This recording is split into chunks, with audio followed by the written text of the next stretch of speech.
I am writing this under an appreciable mental strain, since by tonight I shall be no more.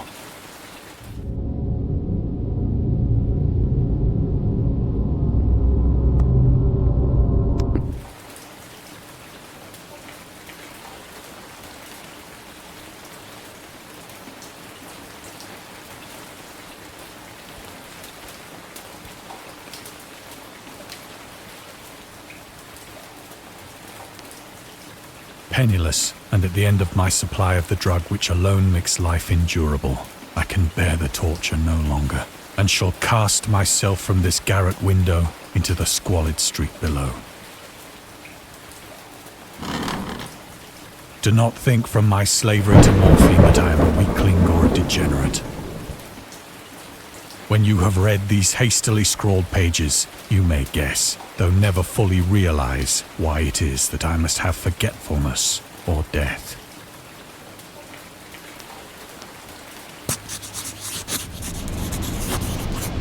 It was in one of the most open and least frequented parts of the broad Pacific that the packet of which I was supercargo fell a victim to the German sea raider.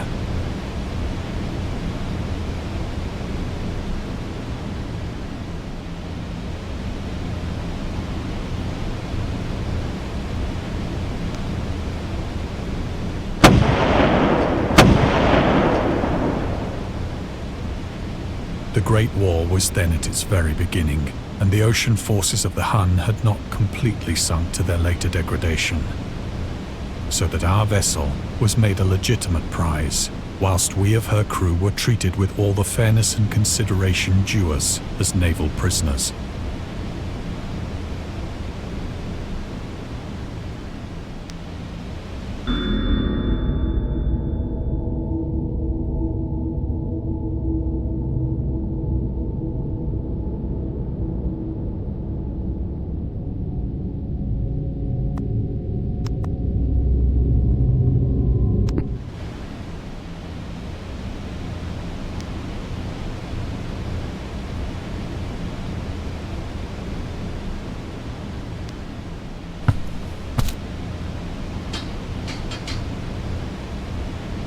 So liberal, indeed, was the discipline of our captors, that 5 days after we were taken, I managed to escape alone, in a small boat, with water and provisions for a good length of time.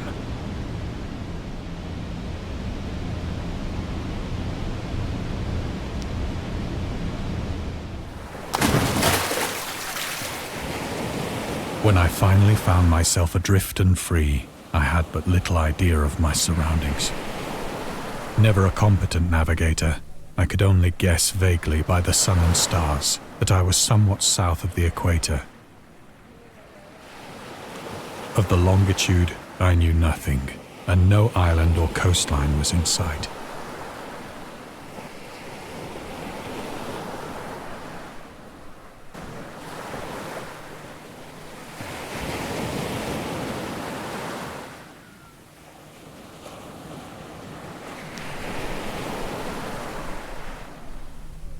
The weather kept fair, and for uncounted days I drifted aimlessly beneath the scorching sun, waiting either for some passing ship or to be cast on the shores of some habitable land.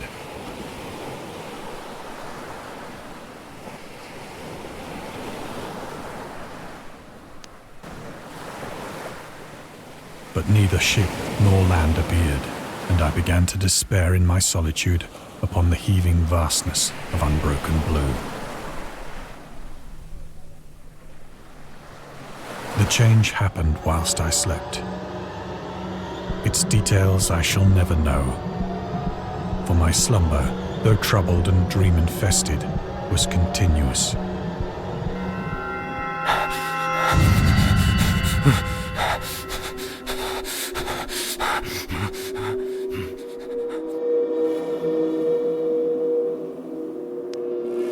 When at last I awoke, it was to discover myself half sucked into a slimy expanse of hellish black mire, which extended about me in monotonous undulations as far as I could see, and in which my boat lay grounded some distance away. Though one might well imagine that my first sensation would be of wonder at so prodigious and unexpected a transformation of scenery, I was in reality more horrified than astonished. For there was in the air and in the rotting soil a sinister quality which chilled me to the very core. The region was putrid with the carcasses of decaying fish and of other less describable things which I saw protruding from the nasty mud of the unending plain. Perhaps I should not hope to convey in mere words the unutterable hideousness that can dwell in absolute silence and barren immensity. There was nothing within hearing and nothing in sight save a vast reach of black slime. Yet the very completeness of the stillness and the homogeneity of the landscape oppressed me with a nauseating fear. The sun was blazing down from a sky which seemed to me almost black in its cloudless cruelty, as though reflecting the inky marsh beneath my feet.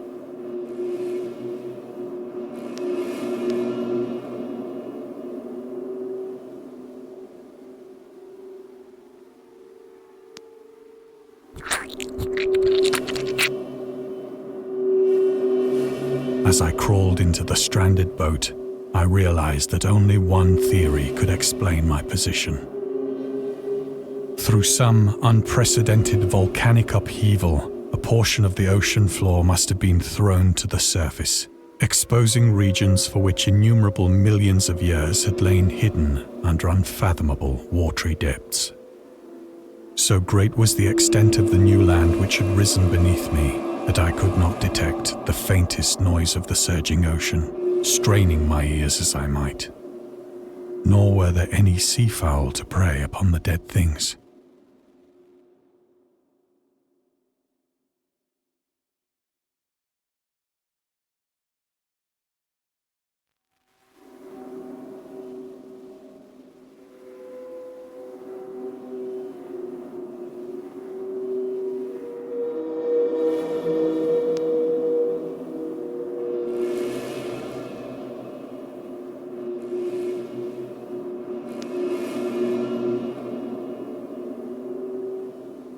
For several hours I sat thinking or brooding in the boat, which lay upon its side and afforded a slight shade as the sun moved across the heavens. As the day progressed, the ground lost some of its stickiness and seemed likely to dry sufficiently for traveling purposes in a short time. That night I slept but little, and the next day I made for myself a pack containing food and water, preparatory to an overland journey in search of the vanished sea and possible rescue.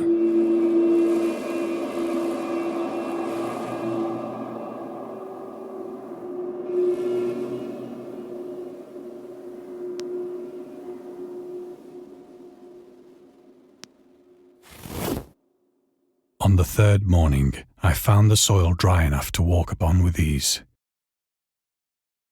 The odor of the fish was maddening, but I was too much concerned with graver things to mind so slight an evil, and set out boldly for an unknown goal.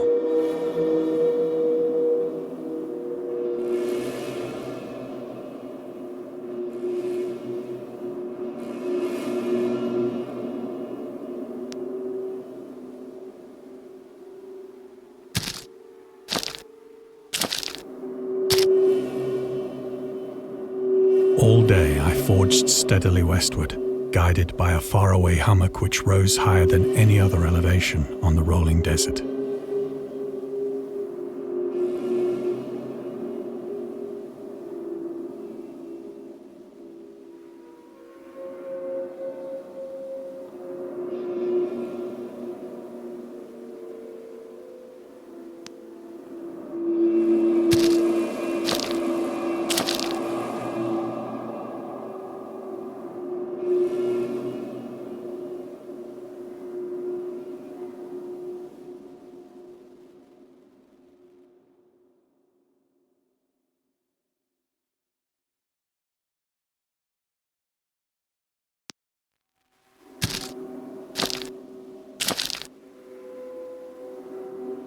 That night, I encamped, and on the following day still travelled toward the hummock, though that object seemed scarcely nearer than when I had first espied it.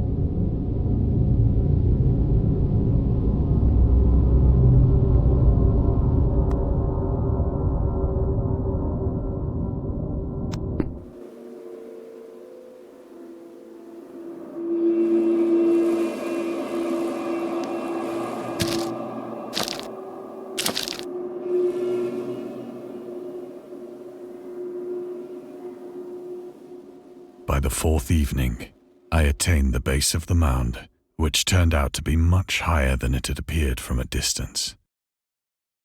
An intervening valley setting it out in sharper relief from the general surface. Too weary to ascend, I slept in the shadow of the hill. I know not why my dreams were so wild that night, but ere the waning and fantastically gibbous moon had risen far above the eastern plain, I was awake in a cold perspiration, determined to sleep no more. Such visions as I had experienced were too much for me to endure again, and in the glow of the moon I saw how unwise I had been to travel by day. Without the glare of the parching sun, my journey would have cost me less energy. Indeed, I now felt quite able to perform the ascent which had deterred me at sunset. Picking up my pack, I started for the crest of the eminence.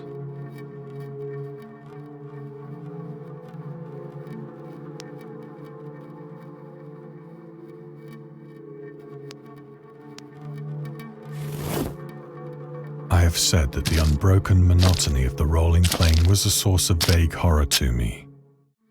But I think my horror was greater when I gained the summit of the mound and looked down the other side into an immeasurable pit or canyon, whose black recesses the moon had not yet soared high enough to illumine.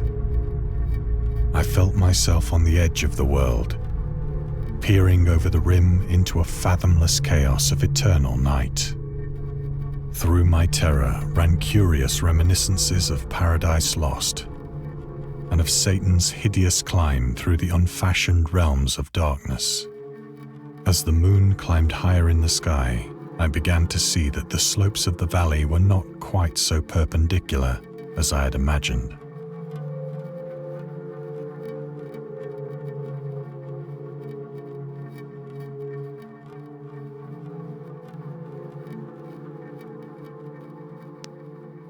Ledges and outcroppings of rock afforded fairly easy footholds for a descent, whilst after a drop of only a few hundred feet, the declivity became very gradual.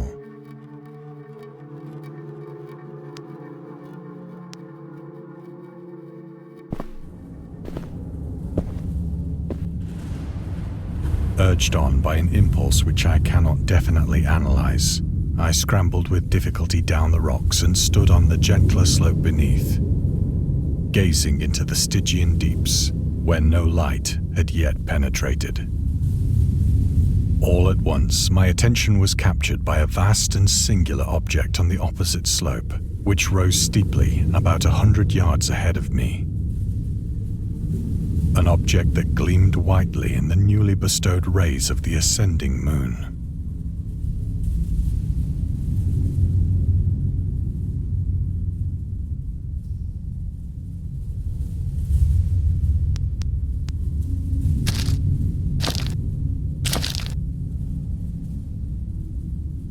That it was merely a gigantic piece of stone, I soon assured myself. But I was conscious of a distinct impression that its contour and position were not altogether the work of nature.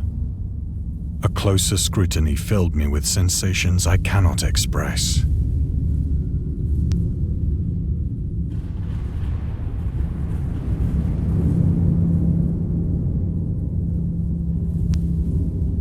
For despite its enormous magnitude and its position in an abyss which had yawned at the bottom of the sea since the world was young, I perceived beyond a doubt that the strange object was a well-shaped monolith, whose massive bulk had known the workmanship and perhaps the worship of living and thinking creatures.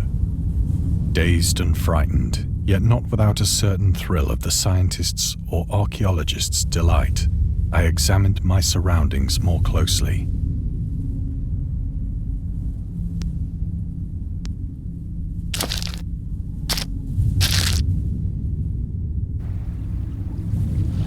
The moon, now near the zenith shone weirdly and vividly above the towering steeps that hemmed in the chasm, and revealed the fact that a far-flung body of water flowed at the bottom, winding out of sight in both directions and almost lapping my feet as I stood on the slope.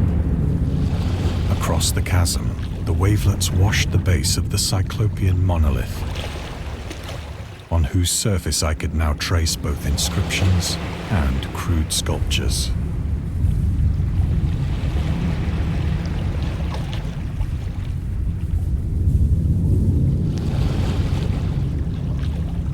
The writing was in a system of hieroglyphics unknown to me and unlike anything I'd ever seen in books.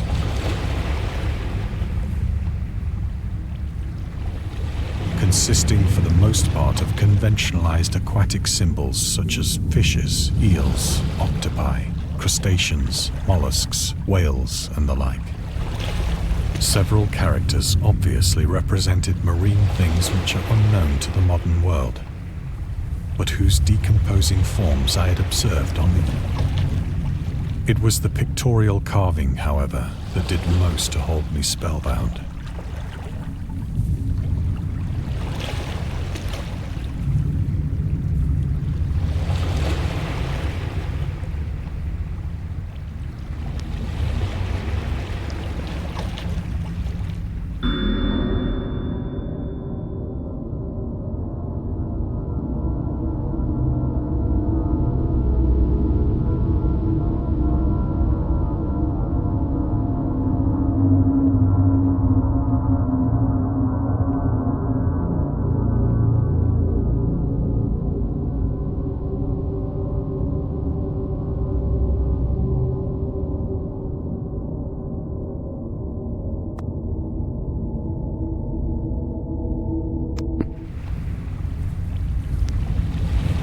Plainly visible across the intervening water on account of their enormous size were an array of bas-reliefs whose subjects would have excited the envy of a Doré. I think that these things were supposed to depict men, at least a certain sort of men, though the creatures were shown disporting like fishes in the waters of some marine grotto, or paying homage at some monolithic shrine which appeared to be under the waves as well. Of their faces and forms I dare not speak in detail, for the mere remembrance makes me grow faint. Grotesque beyond the imagination of a Poe or a Bulwer. They were damnably human in general outline, despite webbed hands and feet, shockingly wide and flabby lips, glassy, bulging eyes, and other features less pleasant to recall. Curiously enough, they seemed to have been chiseled badly out of proportion with their scenic background. For one of the creatures was shown in the act of killing a whale, represented as but little larger than himself. I remarked, as I say, their grotesqueness and strange size, but in a moment decided that they were merely the imaginary gods of some primitive fishing or seafaring tribe. Some tribe whose last descendant had perished eras before the first ancestor of the Piltdown or Neanderthal man was born.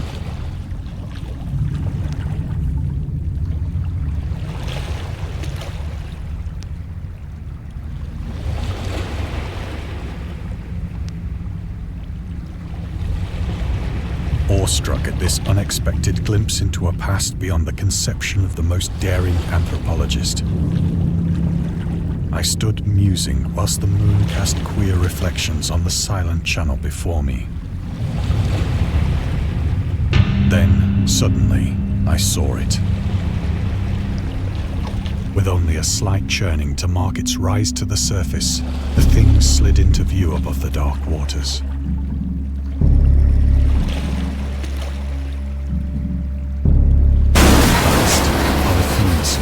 Loathsome, it darted like a stupendous monster of nightmares to the monolith,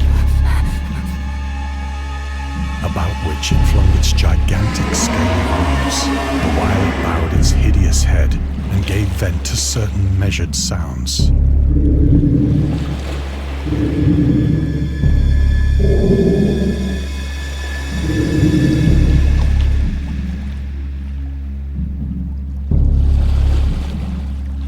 I think I went mad then.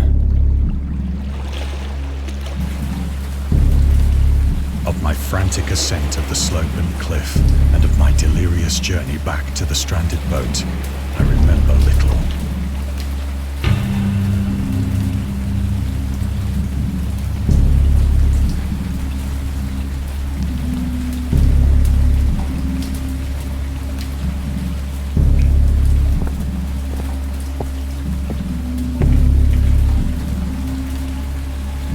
I believe I sang a great deal and laughed oddly when I was unable to sing.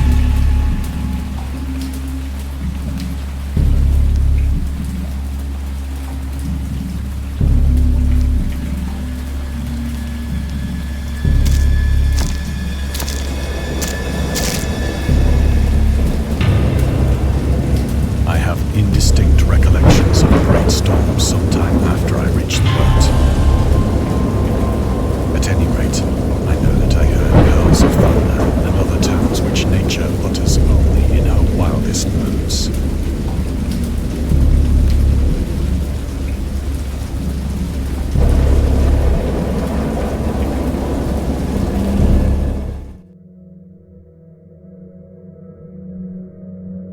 When I came out of the shadows, I was in a San Francisco hospital, brought thither by the captain of the American ship which had picked up my boat in mid-ocean. In my delirium, I had said much, but found that my words had been given scant attention. Of any land upheaval in the Pacific, my rescuers knew nothing. Nor did I deem it necessary to insist upon a thing which I knew they could not believe.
Once I sought out a celebrated ethnologist and amused him with peculiar questions regarding the ancient Philistine legend of Dagon, the fish god.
But soon perceiving that he was hopelessly conventional, I did not press my inquiries.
It is at night, especially when the moon is gibbous and waning, that I see the thing. I tried morphine, but the drug has given only transient surcease and has drawn me into its clutches as a hopeless slave. So now I am to end it all, having written a full account for the information or the contemptuous amusement of my fellow men.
Often, I ask myself if it could not all have been a pure phantasm.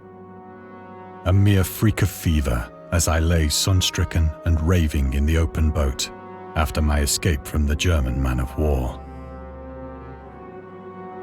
This I ask myself, but ever does there come before me a hideously vivid vision in reply. I cannot think of the deep sea without shuddering at the nameless things that may at this very moment be crawling and floundering on its slimy bed, worshipping their ancient stone idols and carving their own detestable likenesses on submarine obelisks of water-soaked granite. I dream of a day when they may rise above the billows to drag down into their reeking talons the remnants of puny, war-exhausted mankind. Of a day when the land shall sink and the dark ocean shall ascend amidst universal pandemonium.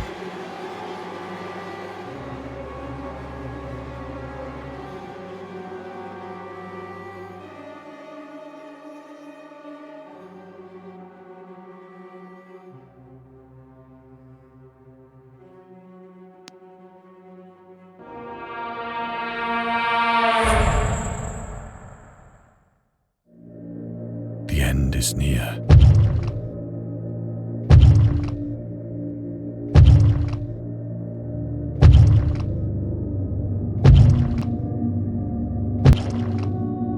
I hear a noise at the door, as of some immense slippery body lumbering against it.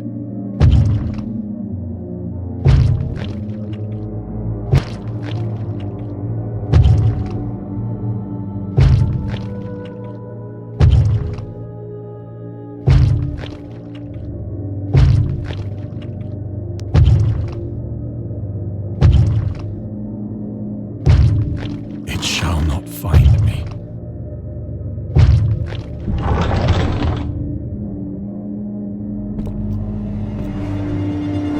God, that hand!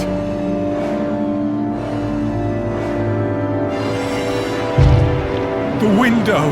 The window!